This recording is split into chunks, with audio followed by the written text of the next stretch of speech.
Bangladesh football. Right. So in recent time, Bangladesh football has seen a real hype and see lot of positive energy getting into the Bangladesh fan and Bangladesh football community. How do you see being a Bangladeshi and watching or being a fan of European football? So you understand the football, you analyze the football, so you know about that. No, it's not just a fan, right? You know the football in and out. There is a difference being a fan and Yeah. understanding a football Absolutely. ecosystem. Absolutely. How do you take it on this hype? It's just an hype and there will be a declining coming in, or this is just a hype and new rise is coming in? There's a two part of any hype. How do Yeah. you see, brother? First of all যেটা বাংলাদেশে অনেক বছর ধরে ছিল সেটা হচ্ছে ক্রিকেটের dominance. And being someone from India, you obviously know যে ক্রিকেটে আসলে 10টা কান্ট্রি খেলতো। এখন একটু আস্তে আস্তে এক্সপেন্ড করতেছে with the inclusion of teams like let's say Nepal, Afghanistan, Now Italy. Italy. So এরকম কিছু নাম আমরা শুনতেছি। Even USA has a very good team, UAE has a very good team. Yeah. So এরকম আসতেছে, but for the longest period of time ক্রিকেটটা 10টা টিমের খেলা ছিল। 10টা টিমই নিজেদের মধ্যে খেলাধুলা করতো, লাইমলাইটটা পাইতো, মাঝখান দিয়ে আমরা খুব খুশি ছিলাম যে 10টার মধ্যে আমরা একটা। সো বাংলাদেশে যেটা হয়েছে, all the funding, all the attention, all the sponsorships, basically all the money and attention went to cricket.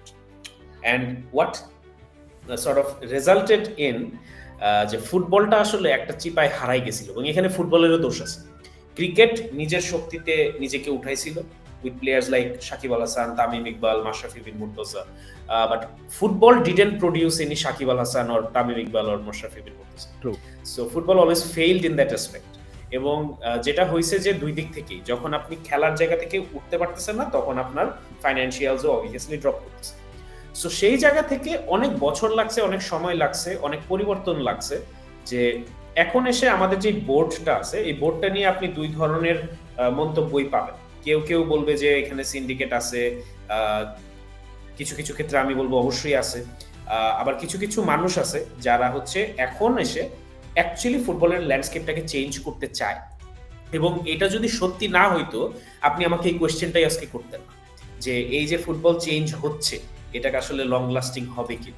So the fact that you are asking me this question today, that is the football in Bangladesh going to sort of sustain that high, is the sole reason that there are some people in the committee and the board who are trying their absolute best to make football stick in Bangladesh. এবং ওখান থেকে আমরা যেটা করতে পারছি, যেটা আগে কখনো হয় নাই, সেটা হচ্ছে আমরা কিছু কারেক্টিভ অ্যাকশনস নিছি, যেটার ডিভিডেন্ডস আমরা পাচ্ছি। ফর এক্সাম্পল ধরেন প্রিভিয়াস বোর্ডের ক্ষেত্রে কিছু হাস্যকর জিনিসই আমি বলি।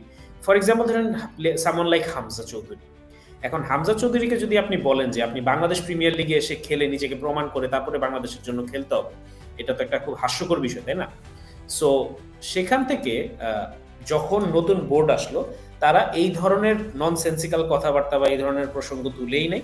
তারা ডিরেক্টলি হচ্ছে communicated the player, invited him, gave him the sort of, showed him the project, and then eventually invited him to be a part of the national team, which he always wanted deep down.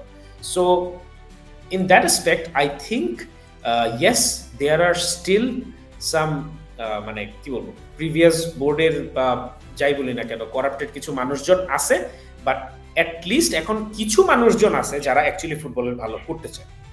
এবং ওই জায়গাটা থেকে আমরা যদি ধরে রাখতে পারি, এবং আমি ব্র্যান্ড অ্যান্ড মার্কেটিং নিয়ে কাজ করি, সো স্পন্সরশিপের ব্যাপারটা আসলে কাজ করে হচ্ছে একটা আপনার সার্কেলের মতো, যে ফ্যান আছে, স্পন্সর আছে, স্পন্সর থাকলে খেলাধুলারা টাকা পায়, টাকা থাকলে দর্শক আসে, দর্শক থাকলে টাকা আসে। Yes, exactly. So it works like that. So finally we have the ecosystem. I'm বলবো না we have it, but we are building it.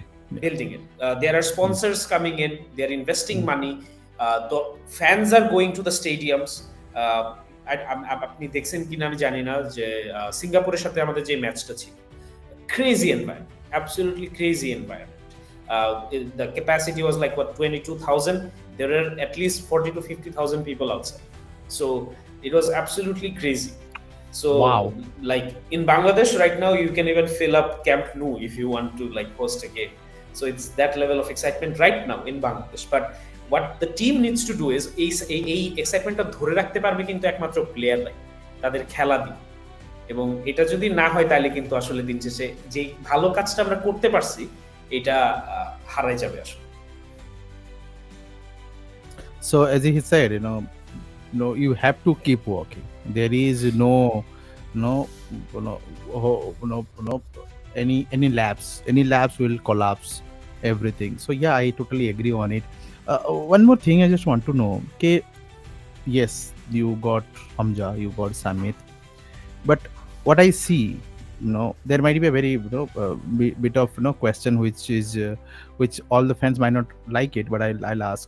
Samit and Hamza, okay, now next player you look at are not that best, right?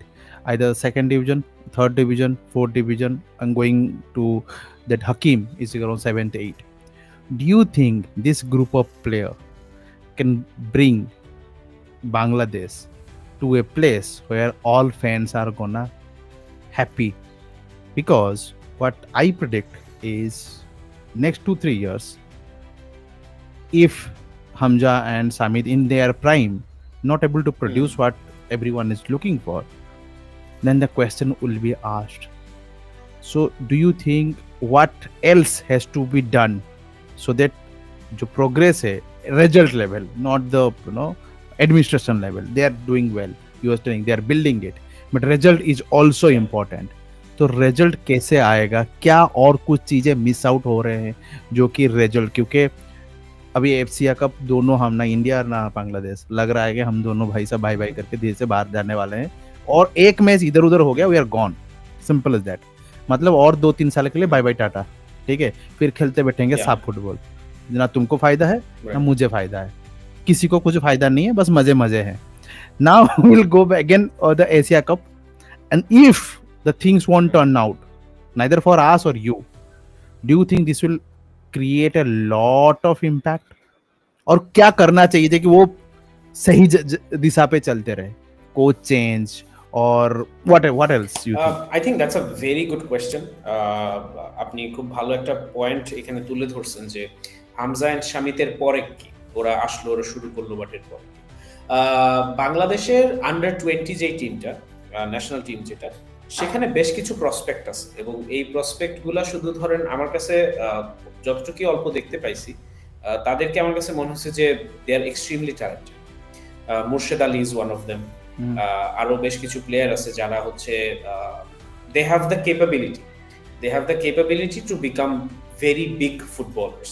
আমি বলবো না যে ওরা লিভারপুলে, Manchester United, Barca, Real মাদ্রিদে খেলবে, but I can actually see some of them going into let's say different countries to play football. So যেটা আসলে ফুটবলের জন্য একটা সুবিধা বাংলাদেশে, সেটা হচ্ছে যে ফুটবল আমাদের কাছ থেকে খুব বেশি কিছু নেয় নাই, যেটা ক্রিকেট নিছে। আমি বারবার ক্রিকেটের এক্সাম্পলটা এই জন্য দিচ্ছি যে কন্ট্রাস্টটা ড্র করাটা ইজিয়ার। ক্রিকেট আমাদের কাছ থেকে, আমাদের বলতে ফ্যানদের কাছ থেকে অনেক কিছু নিছে, আমাদের কাছ থেকে টাকা নিছে, আমাদের কাছ থেকে ধৈর্য নিছে, আমাদের কাছ থেকে ভালোবাসা নিছে, আমাদের কাছ থেকে অনেক বেশি মানে কি বলবো আশা আকাঙ্ক্ষা নিছে, এবং এটা ধরেন 20-25 বছর ধরে নিছে। এবং সেই দিকে ফুটবল এই প্রত্যেকটা জিনিস আমাদের কাছ থেকে 20 দিনও নেয়। ফুটবল আমাদের কাছে এখন এসে ডিমান্ড করতেছে যে তুমি আমাকে টাকা দিয়ে দেখো, তুমি আমাকে সাপোর্ট করো, তুমি আমার জন্য ইনভেস্ট করো, তুমি আমার জন্য চিল্লাচিল্লি করো। এটা মাত্র শুরু হয়েছে। সো ফুটবলের জায়গা থেকে আপনার ধৈর্য ক্ষমতা বলেন বা আন্ডারস্ট্যান্ডিং যে প্লেয়াররা খারাপ করলেও আসলে এটা মাত্র শুরু, ওই ব্যাপারটা বাংলাদেশের ফুটবলের জন্য আছে। সো এইটা আরো আমি মনে করি 5 বছর 10 বছর থাকবে, এই টলারেন্স লেভেলটা 5-10 বছর থাকবে। এটা থাকবে না তখন যখন আসলে আমরা দেখবো সিন্ডিকেটের জন্য ভালো প্লেয়াররা খেলতে পারতেছে না। এটা থাকবে না যখন আমরা দেখবো যে ধরনের করাপশন আমরা ক্রিকেটের ক্ষেত্রে দেখছি, এই ধরনের করাপশন আমরা ফুটবলে দেখতেছি। আমরা যখন দেখবো যে স্পন্সর থেকে কোটি কোটি টাকা আসতেছে কিন্তু ওই টাকাটার প্রপার ইমপ্লিমেন্টেশন আমরা দেখতে পাচ্ছি না, তখন এসে ওই আপনার রাগ বলেন, ক্ষোভ বলেন, ওই জিনিসগুলো আস্তে আস্তে আমরা দেখতে পাবো। বাট আমি মনে করি যে ফুটবলের প্রতি আমাদের টলারেন্স লেভেলটা 5 থেকে 10 বছরের মতো একটা টাইম ফ্রেম আছে, যার মাঝখানে আমাদেরকে ওয়ার্ল্ড কাপ কোয়ালিফিকেশনের জায়গায় চলে যেতে হবে না, বা ওয়ার্ল্ড কাপ খেলবো এই স্বপ্ন আমরা দেখি, কিন্তু ওইটা প্র্যাকটিক্যালি আসলে আমাদের লক্ষ্য না। আমাদের লক্ষ্য হচ্ছে হয়তো আমরা এশিয়ান কাপ জিতবো, আমরা হয়তো জাপানের সাথে বা যদি কি বলবো এটাকে, কোরিয়ার সাথে খেলা হয়, আমরা ৫-৬ গোল খাবো না, জিতার চেষ্টা করব, ভালো খেলে মাঠ থেকে বের হবো। সো এই ধরনের এক্সপেকটেশনে আসলে আমাদেরকে আগাইতে হবে, যেটা আসলে মাথায় রাখাটা খুব ইম্পর্টেন্ট, যে ব্রাজিলও একদিনে ব্রাজিল হয়ে যায় নাই, ইংল্যান্ডও একদিনে ইংল্যান্ড হয়ে যায় না, স্পেনও একদিনে স্পেন হয়ে যায় না। স্পেনেরও ইনফ্যাক্ট ইন্টারন্যাশনাল ফোরামে আসতে ওই লেভেলের সাকসেস পাইতে একটা বড় লম্বা সময় লাগছে। কিন্তু রিয়াল মাদ্রিদ বার্সেলোনা কিন্তু অনেক আগে থেকেই ছিল, রিয়াল মাদ্রিদ বার্সেলোনারা যুগ যুগ ধরেই ছিল, সেইখান থেকেও কিন্তু স্পেনের উঠে আসতে অনেক অনেক লম্বা একটা সময় লাগছে। সো সেইখান থেকে আমি যদি বাংলাদেশ বলি, ইন্ডিয়াও বলি, সেখানে কোনো প্রপার ওইরকম রিয়াল মাদ্রিদ বা প্রিমিয়ার লিগ বা লা লিগা বা ইভেন টপ 20 লিগের ধারে কাছেও কিন্তু আমাদের লিগগুলো নাই। সো যেহেতু আমাদের ডোমেস্টিক ফুটবলের জায়গা থেকে ওই রকম ডেভেলপমেন্ট করতে আরো সময় লাগবে, আমার মনে হয় ফুটবল ফ্যানরা যারা আছে রিয়েলিস্টিক্যালি তারা এই জিনিসটা বুঝবে।